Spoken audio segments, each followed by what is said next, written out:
Perakee tribe. The Legend of Perakee. Introduction, Basics, World, The Colors, Balance, Poetry. By Larry Brinkley. The Basics of Perakee. The stories on this page were originally published on the Simian discussion board. I have edited them somewhat to take out redundancies, incorporate some answers to questions, and I have added some material to make them flow a little better. But basically they are the same. Contents of this page. Perakee. I walk alone. Perakee palmistry. Pierce of the earth arrow. The web of desire. Legend of Perakee. Balancing the level. Sleeping with the enemy. The Perakee way. The boss energy. Medicine man. The rainbow. Land of the talking wood. 1. Perakee. I was born with the Simian line in both hands. My grandfather, James Bascom Hoover, had the Simian line in both hands. His grandfather, my great-great-grandfather, a man named Toe, had the lines in both hands. Toe was known as a Perakee, which we would call a medicine man, of the Caddo Indians in southwest Arkansas. I was told that every third or fourth generation, a man is born into our line with these marks in our hands. As a result of these markings, I was given a body of arcane knowledge from my grandfather, as it was given to him by his grandfather, as, I was told, has been handed down our line for thousands of years. I have told this story to very few people, simply because I am not believed. But I will pass some of it on here, thinking maybe it will help some of you understand what these lines are. Many centuries ago, before those we know as American Indians lived, there existed what is known as the Toltec Empire that spread across the North and South American continents. During that time, it was discovered that people who had what we now call the Simian lines, had a greater ability to concentrate and learn information that others could not grasp. All children were screened, looking for the lines in the hands and, when found, were taken at the age of 5 to be taught certain knowledge. These individuals were called Perakee, or holders of the knowledge of the land, or simply man-wolves. They formed the governing body, and were used as teachers, priests, and arbitrators of disputes. As the empire fell apart, the people fell into tribes according to geographic conditions, forming their own languages and ways of living. Some of the knowledge was retained as legend and myth, though vastly bastardized.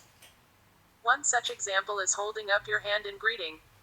White man thought this was a sign of friendship, to show no weapons were being held. But this was not so. They were showing the lines in their hands. Some Native American people still know this, but it has never been understood by outsiders. Even in some traditions today, when a person becomes accepted as a spiritual leader of his tribe, his initiation includes slashing the palms of his hands to leave straight scars across his hands, so that when he raises his hands to strangers, they can see that he is a man of knowledge. I have become a scholar in an effort to ascertain whether this knowledge I have been entrusted is valid, or if my grandfather was full of shit. And I have indeed found that various societies have held those of us with the Simian lines in high esteem. But I will leave each of you to make those discoveries on your own.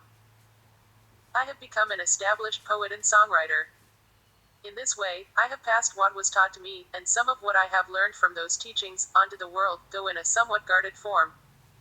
One such song I will give here. The Indian Graveyard. A lone rider moving slow across the enemy land. A band of braves circled close. He simply raised his hand. The war cries stopped and the lances dropped. As they saw the mark he bore, they cleared his way and honored his stay.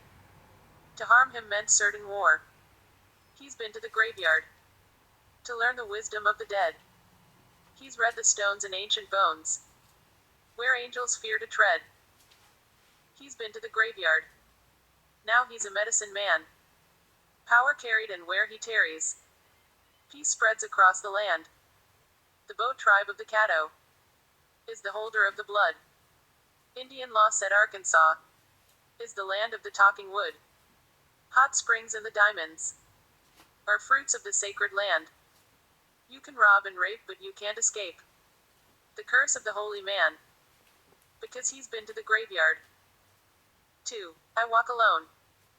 Having had my Simian lines pointed out to me at an early age what they meant and what they portended, I have lived my whole life with this knowledge. If I were to write a book of my experiences, it would have to be titled, I Walk Alone. And its underlying theme would have to be, whether you lead or follow, you are still just part of the herd. When I came across the Simian discussion board, it did not surprise me that experts were trying to find out more about us, as from reading books on palmistry I have seen that their knowledge is pitifully inadequate.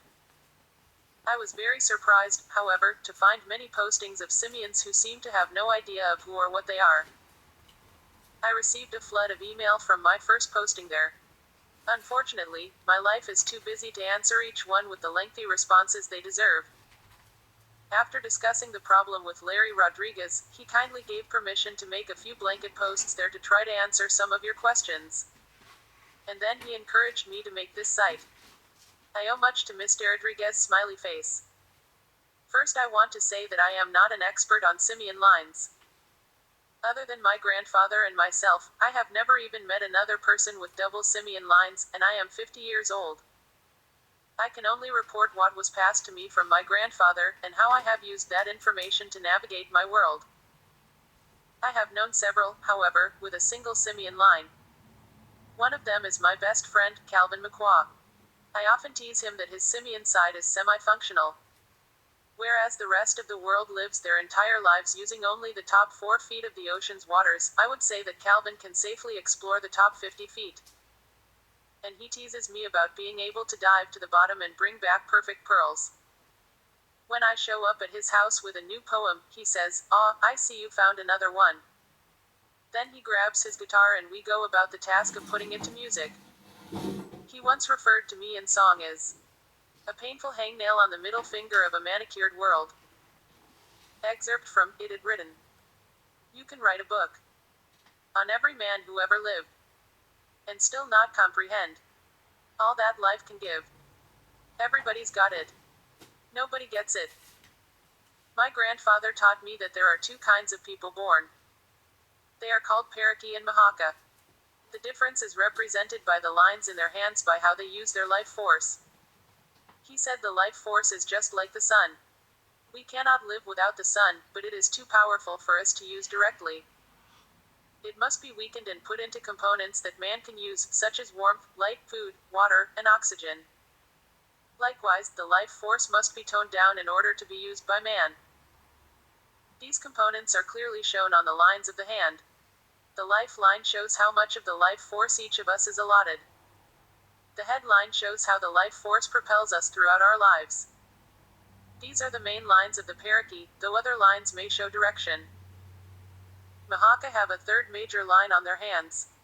It is known as the line of death, whimsically called the heart line by hand analysts. It has nothing whatsoever to do with matters of the heart, at least in the tradition that was given to me.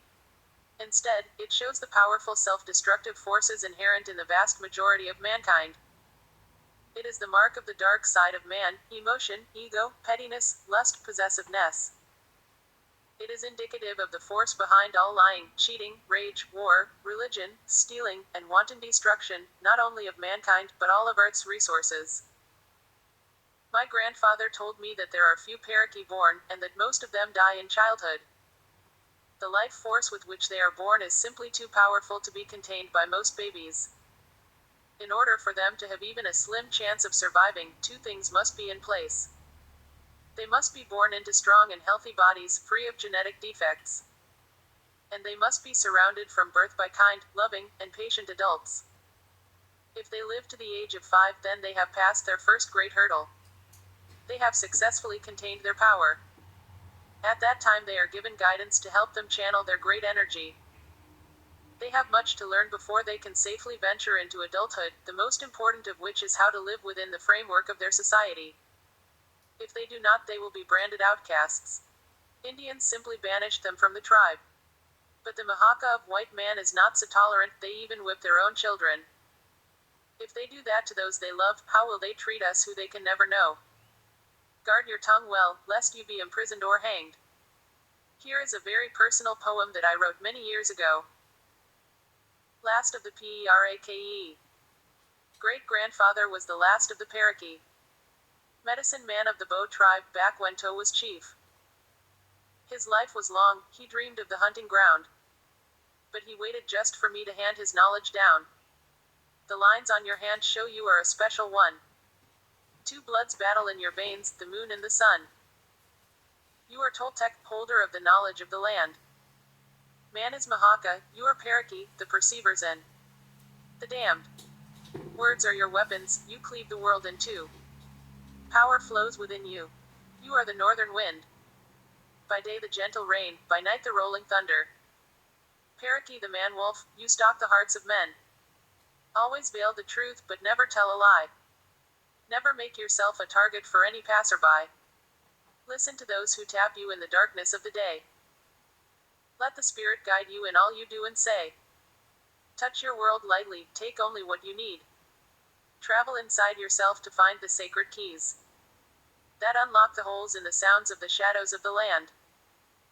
And as you grow you will come to understand. He walked with me until my 17th birthday.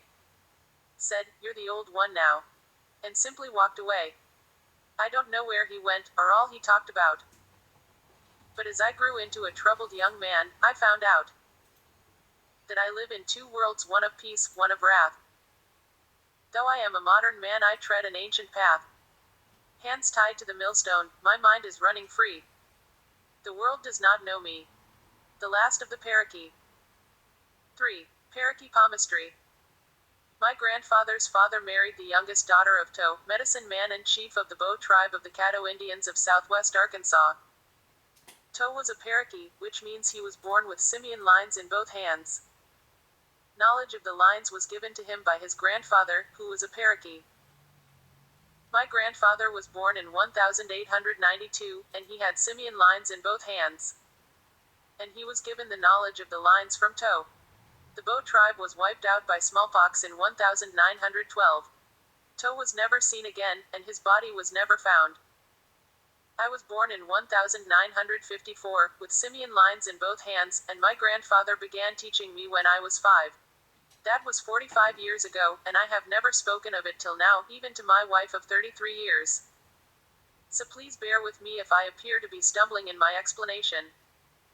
It is rather difficult to remember conversations verbatim from the time of when you have barely learned to walk.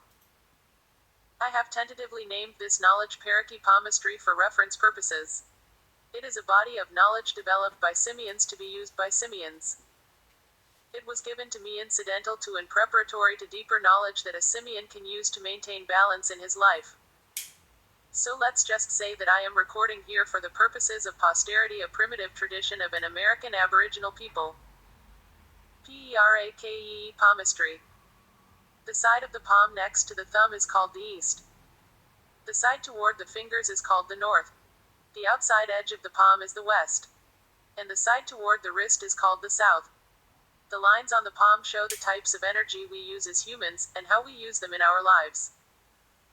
Our energy comes to us from the earth, and is shown entering the palm from the east. The energy is split in two upon entering the body, and is shown in the palm as the earth line and the river. The path of the energy we do not use in our conscious life, but nevertheless is used by us to sustain our world, is shown as the earth line as it flows from the river into our body to the south. This line represents the foundation of our world, the rock upon which we live, the cornerstone of all we are and can ever be. It is our physical body. It is what makes us alive, as opposed to being just a dead thing. It is called the lifeline by traditional hand analysts. The river shows the energy we use to be human, as opposed to being just another live thing. It continues to travel west upon entering the body. Within its channel flows all the energies that make up our conscious awareness. The two most powerful of which are the sun, which is our reason, and the moon, which is our emotion. Traditional hand analysts call this the headline. In a normal human being, the river flows strongly and deeply, in a straight line westward all the way across the palm, all of its energies running smoothly and harmoniously off the edge of the hand and into the afterlife and beyond. All of its energies work together to battle the problems and hardships of life. And because they work together, the river is very, very powerful. However, this perfect configuration happens in only a very few people.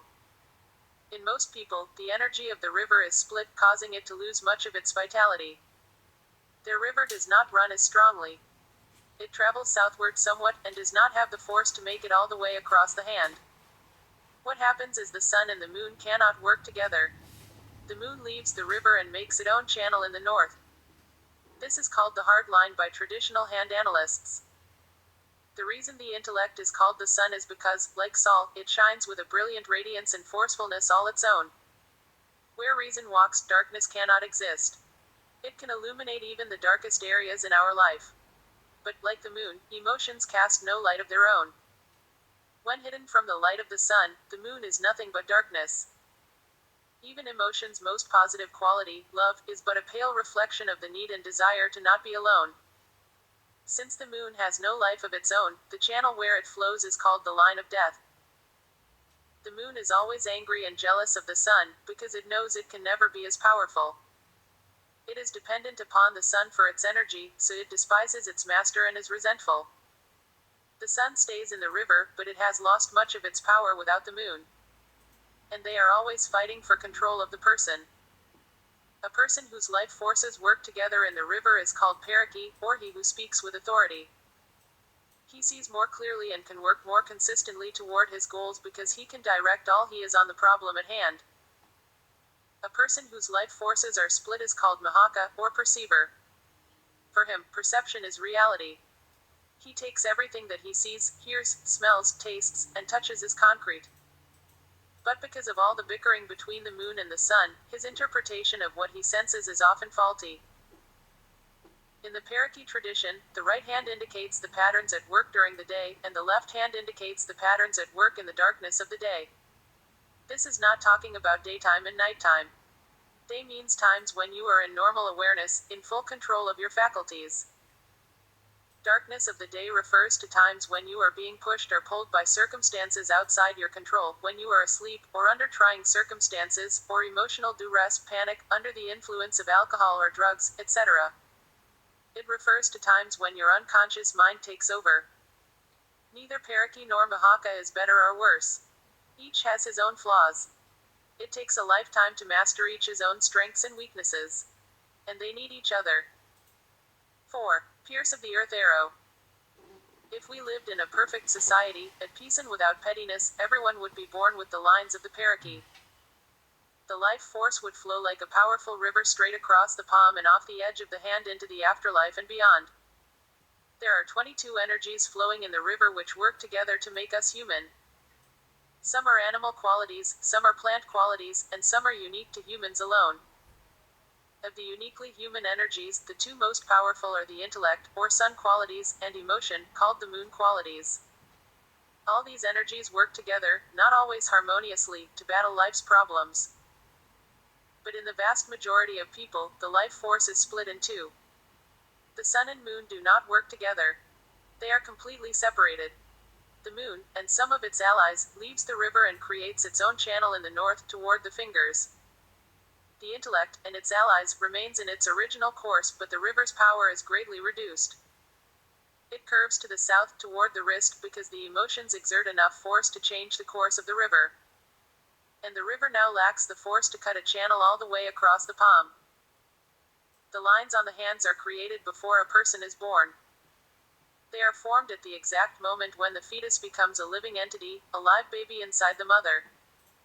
Prior to this moment, the fetus is a growth of the mother, like a fingernail or hair. But when it has grown to a certain state, where all the necessary physical parts are formed and functioning, the fetus is ready to begin receiving its own earth energy. And everything is in place to bring an inanimate object to life. The moment the baby receives its very first spark of life is called the pierce of the earth arrow. It is felt as a great jolt to the baby and to the mother as well. Mothers always know the exact moment this event takes place, and frequently exclaim, "I just felt the baby's first kick." But the baby is still too small to have enough flesh and bone to make a ripple large enough to be felt by the mother. Until now, if the woman even knows she is going to have a baby, her pregnancy is an abstract knowledge. But from this moment onward, there is no doubt in the mother's mind that her baby is alive. No man can know the exact sequence of events that bring the baby to life. But we can speculate. All we can know for sure is that the burst of earth energy leaves the scars of its passing in the hands, and that the energy will follow that exact same pattern throughout all the days of that person's life. Unless the spirit itself decides to change a person's destiny. The Perakee tradition envisions this process as the earth shooting an arrow of life force into baby. If there are no defects, everything built to precise genetic pattern, the arrow will pass through leaving almost no scarring. The initial impact breaks the arrow into two pieces, each following its own path. The path of the energy which upholds our world is shown by the earth line in the hand as it curves southward. The path of the human awareness is shown by the river as it passes straight across the hand.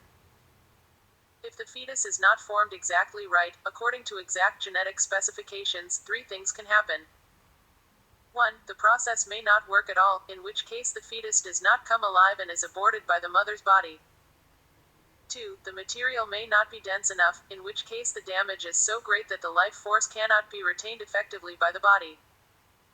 The baby may live for a while, but as it grows it needs more and more energy, which it cannot keep inside the body long enough to use, and the baby slowly starves. This is what happens to most Perakee, they die before the age of 5. 3. If the physical material of the fetus is too dense, then the arrow of life shatters upon impact, the fragments leaving more than the two normal scars in passing. Once baby is born, his greatest battle has just begun. There are places where all the strength of body and loving parents are simply not enough. Disease, unclean drinking water, malnourishment, war, pestilence, or something maybe as simple as accident or molestation by a trusted babysitter, any of these things could disrupt the delicate flow of energy within the baby's body. You are right in saying that in a modern country, babies today have a great chance of developing normal healthy bodies. And the teachings were passed from my ancestors at a time when there was no painkiller or sterile hospital facilities. I was the first in my family to ever be born in a hospital. In my childhood, in the 50s and 60s, many babies and mothers died in childbirth. So, yes, these things have to be taken into consideration.